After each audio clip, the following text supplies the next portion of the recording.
My apologies. Huh. Not quite myself just yet. I had the strangest dream last night. A visitor came to me. A vision of unparalleled beauty and power. She told me she was watching over me, protecting me, and that our tadpoles could prove beneficial if we embrace what powers they have to offer. An uncanny apparition. Not entirely sure what to make of it.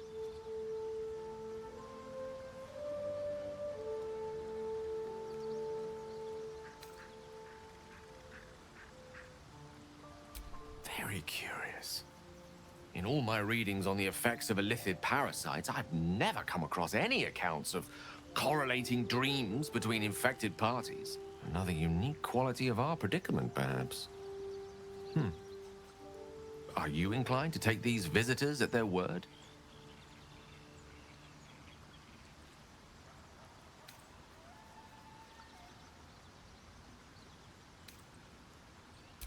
If so, we have far more to learn about the powers at play here. Our ignorance as to the exact nature and intent of our saviors is hardly cause for celebration. I hope your confidence proves well-founded. God knows we could use all the help we can get.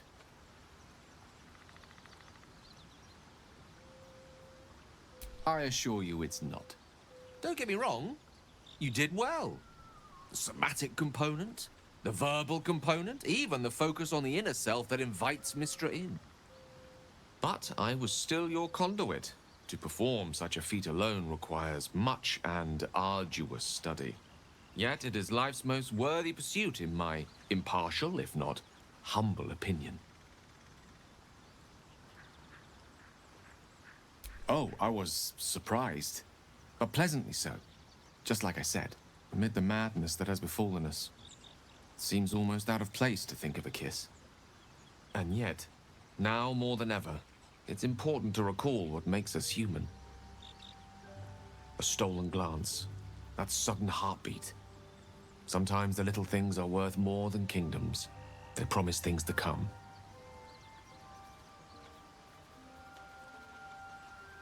Ah, yes. Karsus. Karsus was perhaps the most powerful wizard that ever lived. The child who would be a god, the elves called him. And he tried.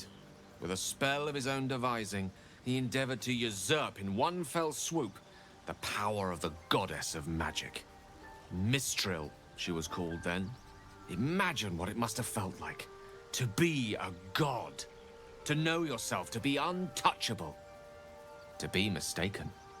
As Karsus aimed his spell at her, she began to unravel. And with her, the entire weave. Too late did he realize what he had unleashed. It would have been the end of everything had not Mistril sacrificed herself. The goddess of magic is all magic. By dying, the entire weave was lost, and the spell that challenged a god failed. It was the end of Mistril. The end of Karsus, and the end of an entire civilization. As the child who would be a god was turned to stone, his empire came crashing down around him. The floating cities of Netheril were no more. An event that came to be known as Karsus's folly. For a spell, Mistril was reborn as Mystra. Upon her return, the weave returned with her.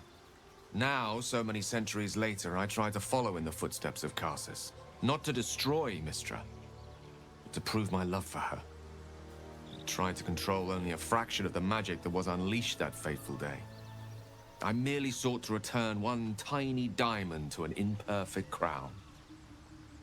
Gale's folly, one might call it. History, repetition. It's the way things go.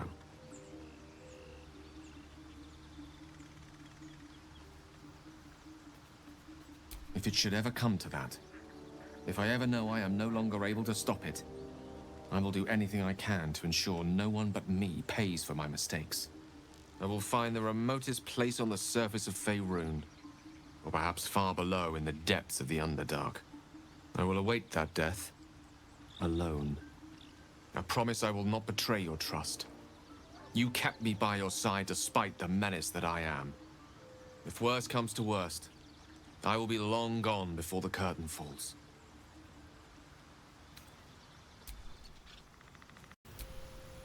I had a dream last night. A vivid one. And so did you, judging from the way my tadpole is tingling. Someone came to me and promised to protect me while claiming that the parasite could empower me.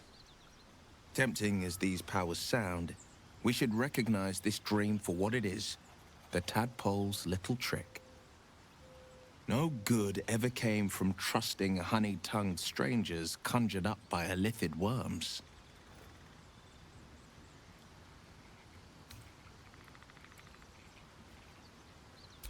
Well said.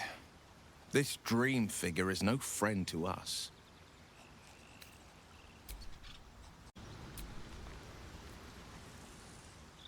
Ah, my good fellow. Quite the cozy setup you have here. I'll just make myself comfortable. Thank you so much.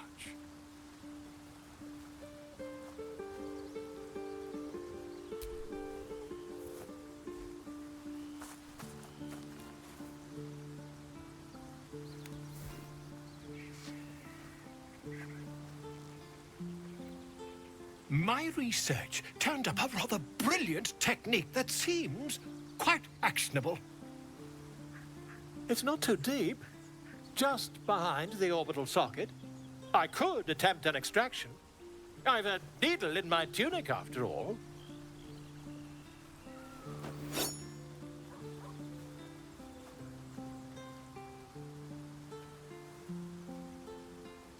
I assure you, I've dreamt of it 1,000 times over.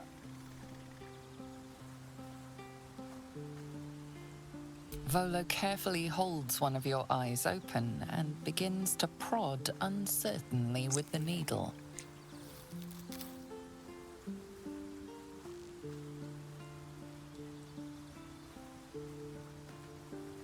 The needle finds the gap between eyeball and socket. Volo frowns and begins to push. Pain shoots through your body as the needle snags on your optic nerve. I think I have it! The needle seesaws back and forth, plucking the nerve like a harp string. Oh, bother. There's some obstacle in the way. I shall need a more robust implement. Volo carefully withdraws the needle from your eye. Then, reaching into his bag, he produces an ice pick. Volo slowly brings the ice pick closer to your eye. Now, don't move.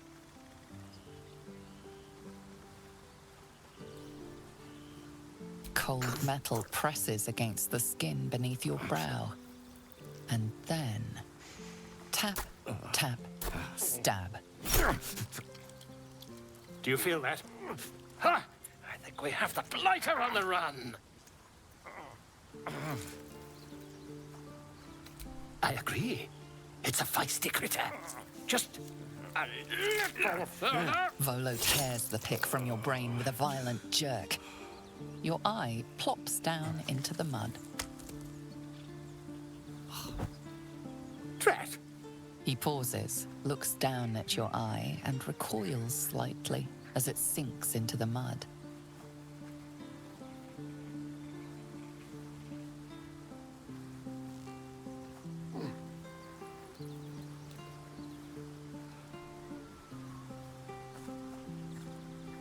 There appears to be an amount of cosmetic damage.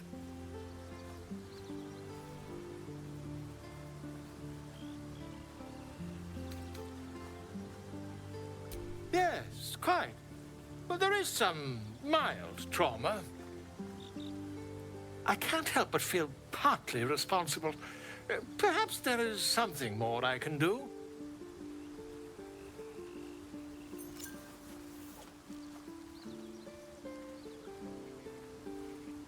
Take this. A far superior relic to that old jelly you were chained to. try it on for size.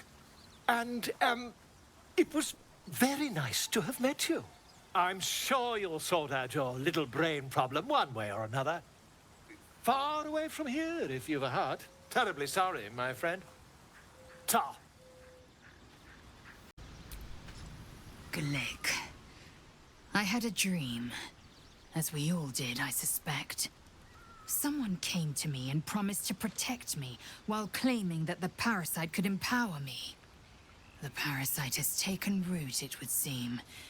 Every word, every promise, it is gate deception.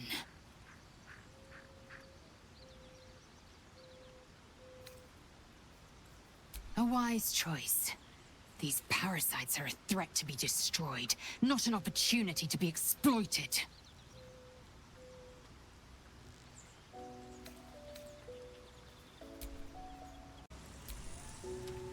I had the strangest dream last night. There was a visitor promising me protection and all sorts of delicious powers from the parasites in our heads. Given our shared affliction, I suppose you had a similar dream. Excellent. Now we can see what these tadpoles can do for us. Exactly. Waste not, want not. Even when it comes to mind flayer parasites. Now, was there anything else? Who knows? Drow? Mind flayers? Death? Hopefully not ours. But maybe answers. If we can convince the right people to talk.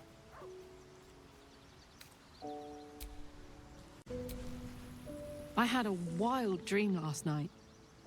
This beautiful entity came to me, promised to protect me, told me the parasite in our heads could give us power.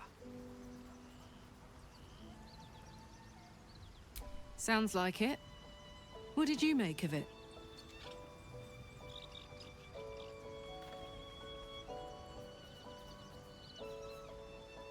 Damn right. Things like a splinter. We just need to find a way to squeeze it out.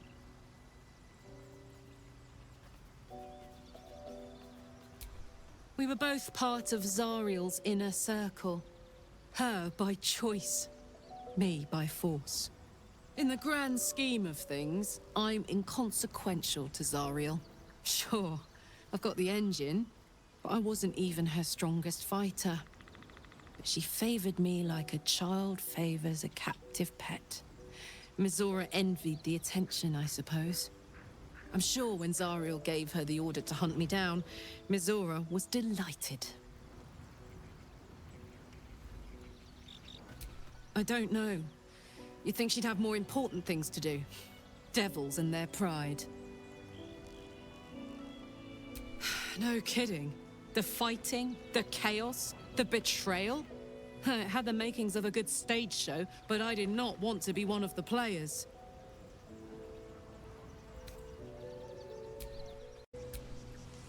Did you have any strange dreams of late? Vivid ones? Damn.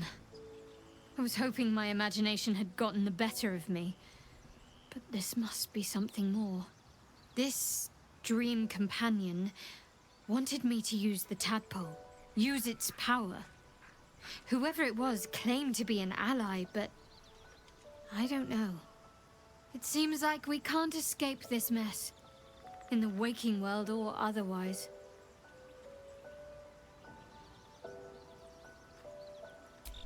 Quite the understatement, but yes, I have it. And I'll guard it with my life. I was part of a group sent by my cloister. We were to take the artifact from the Githyanki and bring it to Baldur's Gate, no matter the cost. Though it turned out the cost was very steep. I was the only one of the group to survive. I took the artifact and fled, only to be ensnared by mind flayers before I could finish the mission. That's all I know. That's all I need to know.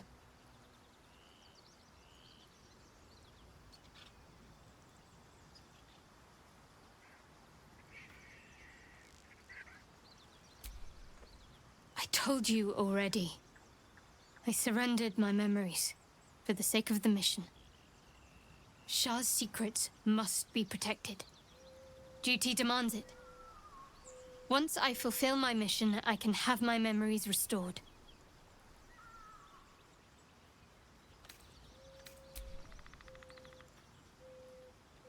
Wouldn't you be in my place? If there's even the slightest chance that Shah worshippers remain within our reach, we should try and find them.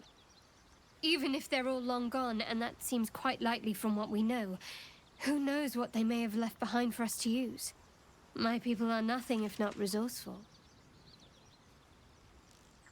As long as I've prayed to Lady Shah, I've wished to serve her as a dark justiciar. There is scarcely a greater way to fully dedicate yourself to Lady Shah, save perhaps if you become the head of her church. To become a dark justiciar is to become the Night Singer's sword arm, her implement with which she will cast down the unbelievers and win the final battle to restore her perfect, endless darkness. It's all I ever wanted. I prayed it was my calling. But Mother forbid me from seeking to prove myself worthy of the rank. She said I was not ready. Not my mother, I should add. The Mother Superior, head of Lady Shah's enclave in Baldur's Gate. Sometimes I wonder if she would ever deem me ready. I owe her everything, and I only wish to serve, yet she can prove inscrutable.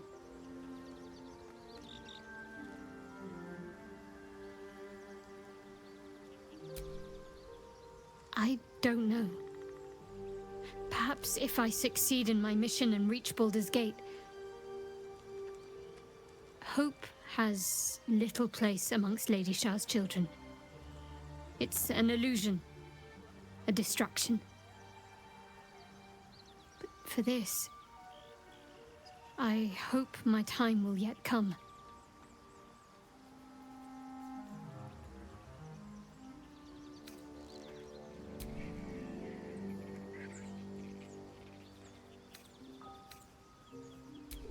Just reported. The Goblins' leadership has been decimated. We might escape this place yet. And I hear you are the one to thank. I'm grateful. I took a collection from all of us. It isn't much, but you've earned it. Very good of you. Thank you. Halsin will likely want to thank you too, Mind. He returned just a while ago. I believe he's catching up with Korga. As for us... No armies at our heels. Amazing. We can finally leave. But perhaps we need not speak of farewells. We'll join your camp tonight to celebrate if you'll have us.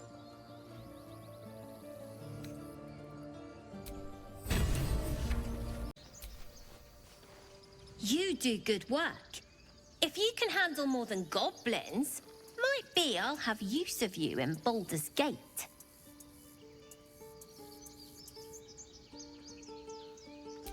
Damn it!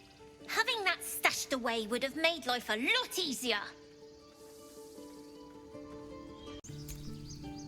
I'm going to have to write a song about you now, aren't I? But truly, thank you. It's nice to be done with the sad songs. For a time. I nearly dispatched those goblins myself, but it seems you managed well enough. And why wield a masterwork where a butcher's blade will do? My thanks, truly. I wasn't sure we'd make it through. I wish I had better, but this is all I have. Clearly not. You took it upon yourself to undertake the Rite of Thorns. I ought to exile you from this place. Forever. Instead, I shall listen to the explanation that you owe me. I owe you nothing. Goblins swarmed us like roaches while you stumbled after the past. You chose to abandon us. I chose to protect us. Silence! The rite has been ended. I will allow you to stay. but consider yourself a novice anew. You have forgotten the ways of the Druids, our place in the natural order. You shall learn it all once again, right here. Backslide, and nature's fury will crush you.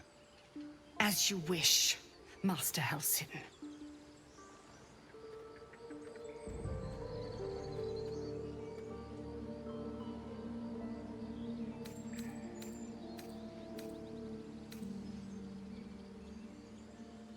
She knows now what cavorting in the shadows brings her. She will not stray again. Besides, this is no time to lose a promising druid. You will soon see why. But enough of that for now. I owe you my thanks. The grove stands. Nature prevails. And again, I am in your debt. Speak to Wrath. He will reward you for your efforts.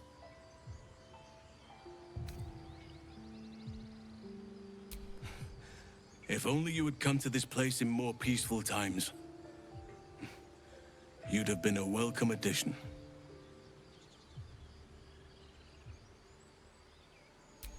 Soon. Remember the dangers I told you about. There'll be plenty of time to face them. Take tonight to rest, recuperate, celebrate. Tomorrow, I'll join your camp, so I can help with the trials yet to come. Be banished.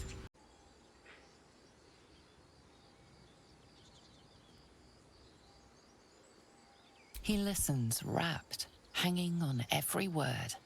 As you near the end of your tale, you see his attention drift as he licks his lips, thinking about something else entirely. He's back! You brought him back!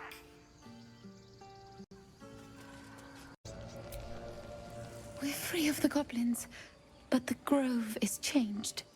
Wounded. The days ahead won't be easy. I'm glad we have Halsin to guide us.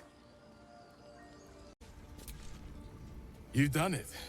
You brought Halsin back. Thank you. No, thanks is not enough. May Sylvanus bless you for all your days. I cannot imagine taking on a camp full of goblins was a simple task.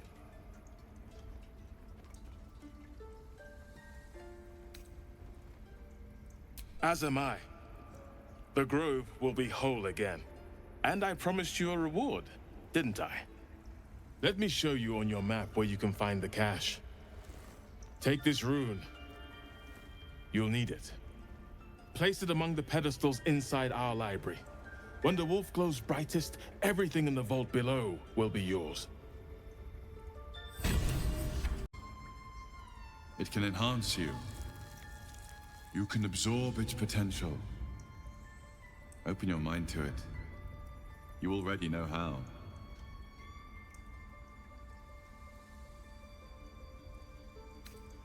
Don't worry. You won't come to harm. I'll protect you.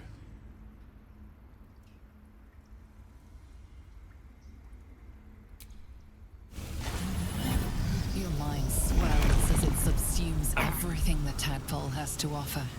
Everything it was and everything it was destined to be. Pure potential. Pure power. Good. You have grown your power and improved your chances of survival. So, you've indulged. Just helped yourself to a little more power, I see. And there isn't a tentacle to be seen. Not a bad deal, I'd say. My only complaint is that you didn't want to share. I wouldn't mind indulging myself.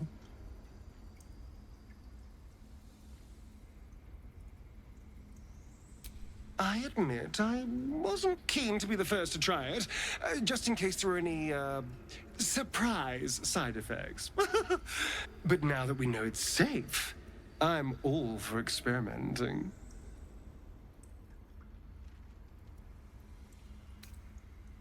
I might just hold you to that. Blessed day. I was worried I'd never see Master Halsin again. You kept your word. Thank you. I don't know if I can ever restore Sylvanas' peace to this place, but I'll have the chance. Thanks to you. Peace. Enjoy it while it lasts. We're ready to head to your camp. Are you? Excellent. Lead the way.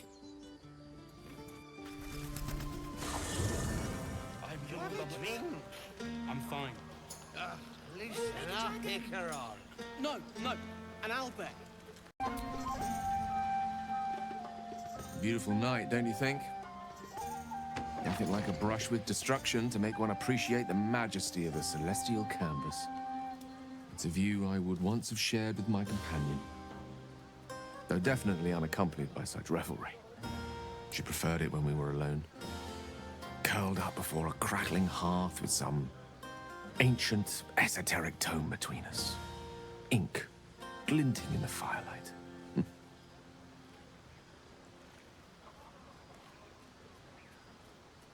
Oh, not everyone is comfortable being alone with their thoughts. Though I never felt alone with a book in my hand, or with her for company. I speak of Tara, my Tressim, assistant, my constant companion through all the ills and tribulations my hubris has thrust upon me. She'd been most impressed by our efforts saving these tieflings. Proud, even. And I've given her little to be proud of recently, after I was afflicted with my condition, and locked myself in my tower for an entire year. I was inconsolable, wallowing in my self-inflicted tragedy. I'd given up on myself, but Tara never did. It was her encouragement, her research that led me to my treatment. Once we knew that magically infused items were the key, she went out to find them for me. She saved my life. After so long being cared for by someone else, it feels good to have repaid the favor. Not directly to Tara, but to these poor tieflings. I'm sure she would approve. Smart does her a disservice. She's a fine wizard in her own right, though somewhat held back by her lack of opposable thumbs. You remind me of her somewhat. There's a steeliness in you, an unwavering tenacity, even in the face of, to be frank, quite dire odds. Wish she were here for me to make a formal introduction.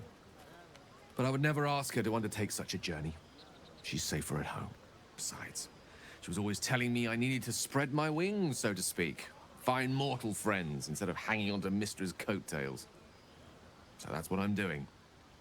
I hope.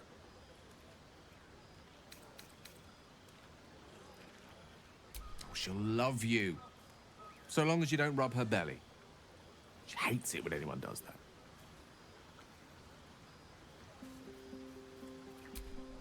The pleasures I experienced in Mistra's embrace go far beyond the thrill of having one's tummy tickled. I remember once, she took the smallest piece of the weave and made it into... Wait, are you saying... You know what? I think I've clearly had far too much wine. And you've had nowhere near enough. I think this is a conversation best held back on.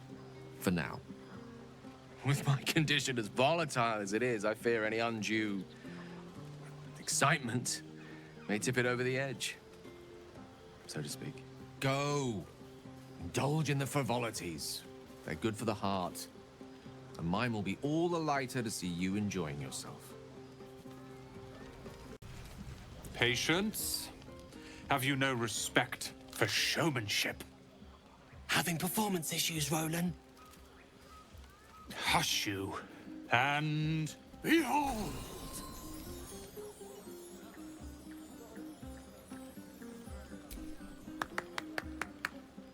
Adoring applause? You're too kind. Remember when he could barely cast that?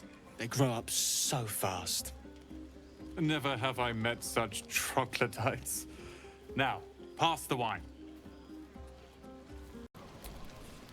This might be the wine talking, but I'm feeling inspired. Thinking of writing my next song about you. But I need an angle. Any ideas?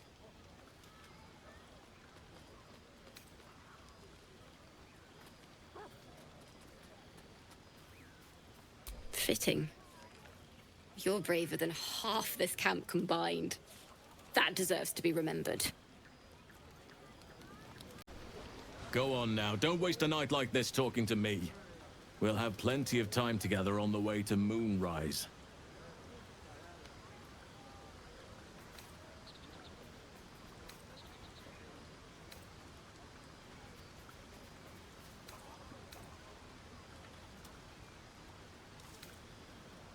I'm sure there are. You strike me as extremely resourceful. But there are many grateful people here who want to spend time with you. I must not keep you all to myself, as enjoyable as that may be. Go on, enjoy yourself. Seek out some wine before it runs dry. There are a lot of thirsty people around here. You came through for us. That's a change from most adults I know.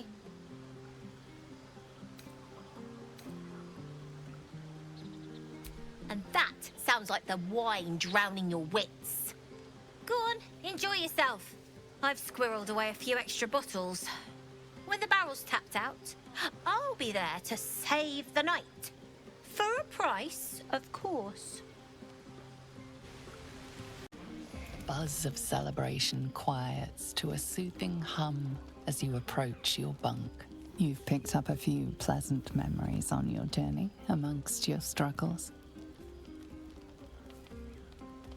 Or perhaps you will be the one taking him.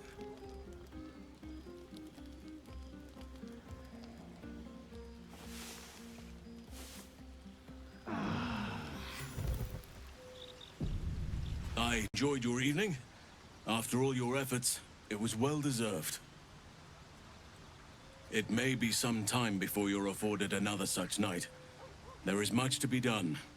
Moonrise Towers beckons. I've told you all I know, and now I'll join your camp to help you face whatever's to come. With luck and the Oak Father's blessings, we might actually survive. Are you ready? Onward then. We'll speak soon, I'm sure. Come on then, don't leave me in suspense. How are you feeling? No errant tentacles? No sudden cravings for a more cerebral diet? Wonderful. Advantages are a more precious commodity than I'd have hoped, given the nature of our predicament. I commend you on your willingness to take such a risk. Now, let's hope your new illithid fuel prowess tipped the balance suitably in our favor. Was there another matter you wish to discuss?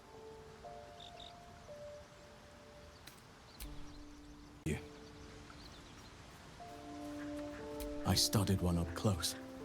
Closer than most would care to be to those things. A drow attacked me and I defended myself. Afterwards, I was able to examine the tadpole that emerged. Hideous, but fascinating.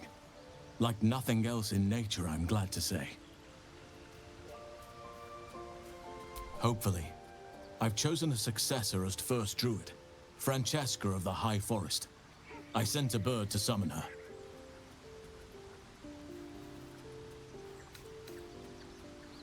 I need her to stay focused on her training. The Grove will need a skilled healer in my absence. The Grove needs to move beyond the mistakes of the past. What it needs is an unknown quantity. An outsider who can enforce the Oak Father's teachings without bias. This is why I chose Francesca. She will restore simplicity and purity to the Grove in my absence.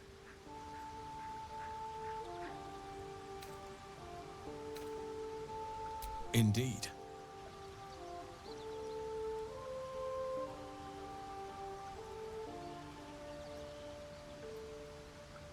Well, there's hardly anyone left to share the responsibility with. Few who witnessed the fall of Moonrise still draw breath. What Ketheric Thorm unleashed is not something that nature can undo by itself. I must do what I can. I studied the Shadow Curse for years, but to truly understand it and stop it, I must reach its source. Perhaps, but we'll need to get closer before I can put my theory into practice. Put it from your mind for now. Once we near the curse, then there will be more to be said.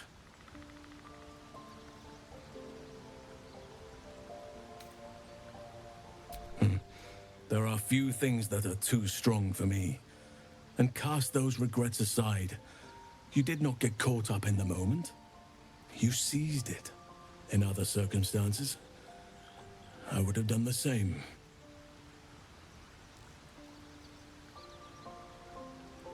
Perhaps. But best to not dwell on nights past. There are plenty more yet to come. Miss it? Oh dear, no. It's a terrible burden. Takes you away from nature and forces you to deal with others' problems and personalities. Be wary of anyone who actually wants such a role, I say. Likely they don't understand it, or they have ill intent. I'm just glad to be out here amidst the Oak Father's creations. With such stimulating company? Never better.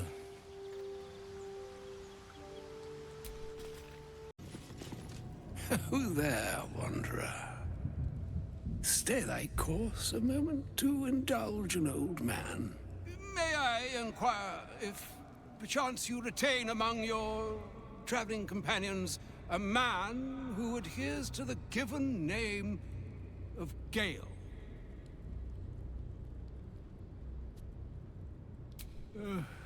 Ever a man of leisure. Would it pain you greatly to assist me along the little voyage I intend to undertake to this aforementioned camp?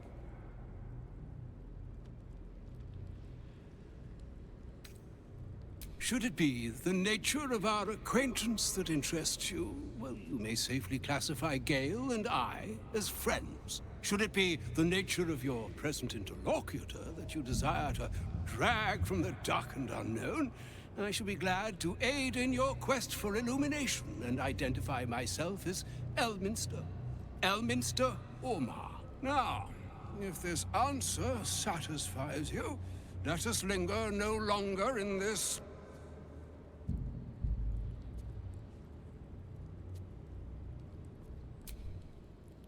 Who there, wanderer? Stay thy course. May I inquire if... ever a man of leisure? Would it... and I would confirm it to be so. Please. After you.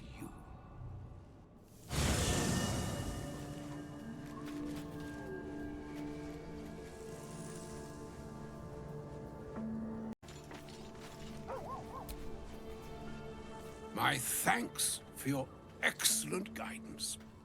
And yonder I spy the object of my pursuit. Elminster? The very same, Gale. And a fair bit miffed he is, too, finding himself forced to expose his best pair of boots to so many miles of country road on your behalf. I don't understand. How so on my behalf? I was bid to spare neither time nor my own self to find you. She sent me, Gale. You know of whom I speak. But why? Out with it, Elminster. Please. Young man, has your sojourn away from Waterdeep washed away your decorum as well as your patience? Nigh a 10-day I've gone without honest fare, worthy of the name. Drank naught, but what the sky entitled my thirst. Why, some bread, cheese, and a cup of wine would appear unto me a feast. Surely you would begrudge me a mite of rest and repast before I get out with it?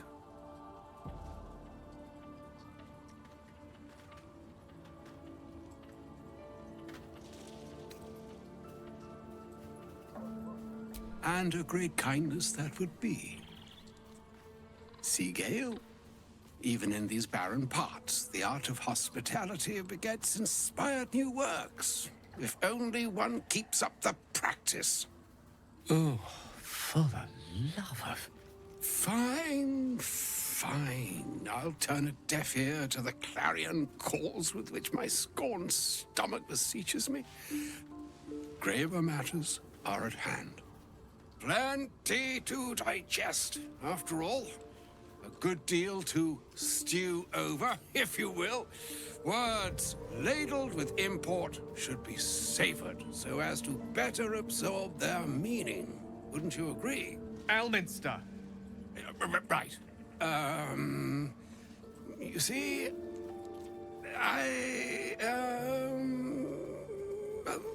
that is to say, Gale, my boy, I've come to address a most pressing matter. I'll speak as plainly as I can, forswearing the accustomed frills that decorate my speech. I'm here on behalf of Mystra. The message and the charge I bring you are hers.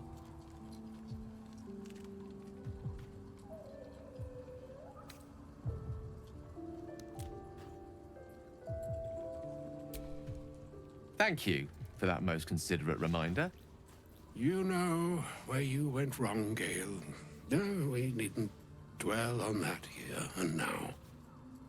But even so, you're to be given a chance of redemption. Mystra would consider forgiveness. She would consider what she considers to be forgiveness.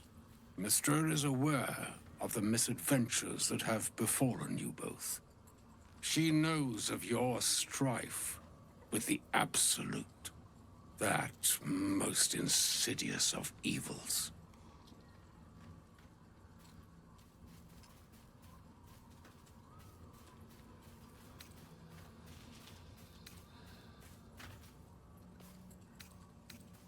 The very purpose of my presence, in a roundabout sort of way.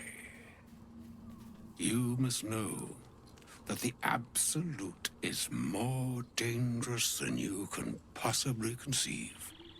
It threatens all who live, even those who are undying. It threatens the gods, the weave, the very fabric of the universe itself. That is why I have come here to charge you, Gale, with its destruction.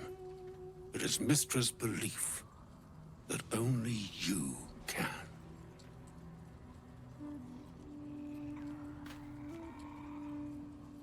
The orb. Precisely. Mystra has granted me the power to stop the clock, as it were, on the orb's rush to overpower you. Instead, you will be able to unleash its lethal combustion at will. Interesting. This could be help or hindrance. We shall have to see.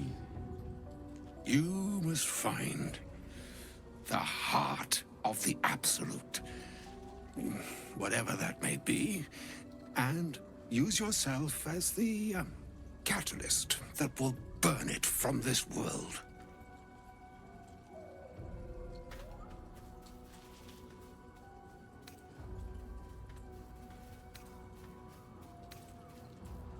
He is not. But it seems that Mystra is. It brings me no pleasure saying this, my friend, but such is Mystra's will. Yours must be the sacrifice that will undo the Absolute, and for your sacrifice you will be redeemed. Such is Mystra's promise. With that, I've said my sorry piece, and need only bestow unto thee the charm I was bid.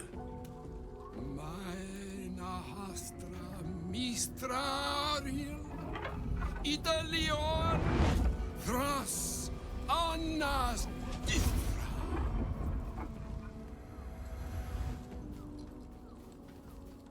It is done. Both charge and charm have been committed into your care. To you, I commit into care Gale himself. I count on you to shepherd him well on this strangest of journeys.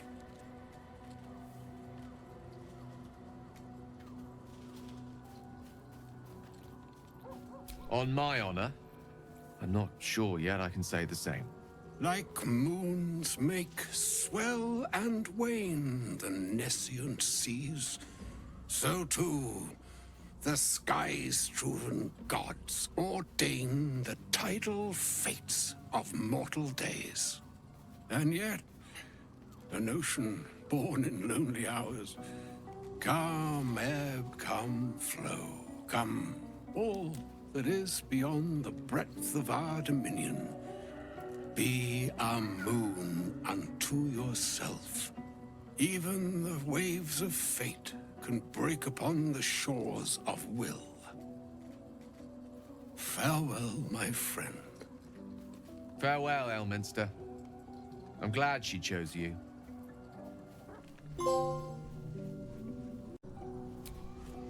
An audience with Elminster is never less than memorable. I'd have hoped to introduce you to him in less dire circumstances. But those are hard to come by these days.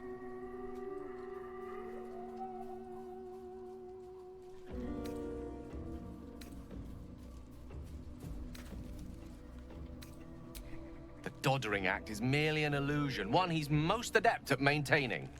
Elminster is the most formidable wizard in the realms. Perhaps in existence. For Mystra to have sent him, the severity of her bidding could not be clearer, or weigh more heavily on me. Time seems so infinite when you're young. A month is an age. A year is a lifetime. It is a strange feeling to realize how little of it one might have left. Of course, you offer the clearest solution to our problem. All I have to do is find the right place and time, close my eyes, and let go. Then the slate will be clean. Wrongs will be righted, the absolute will be gone, and I along with it.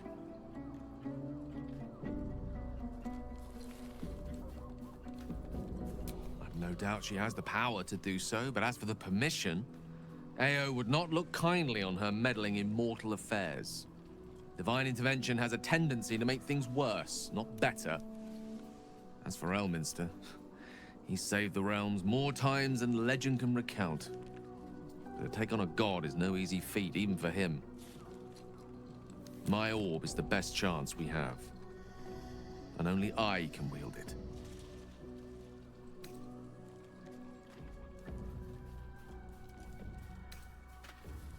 That's the one saving grace. Seems the orb is now stable, at least until I get to where I need to be. That remains ahead of us for now. The heart of the Absolute must be discovered before I can stop its beating.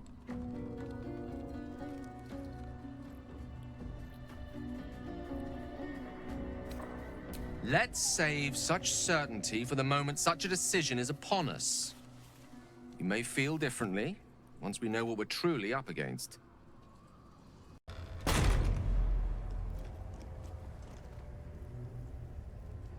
Do you feel it? The chill on your skin, in your lungs? This darkness is diseased.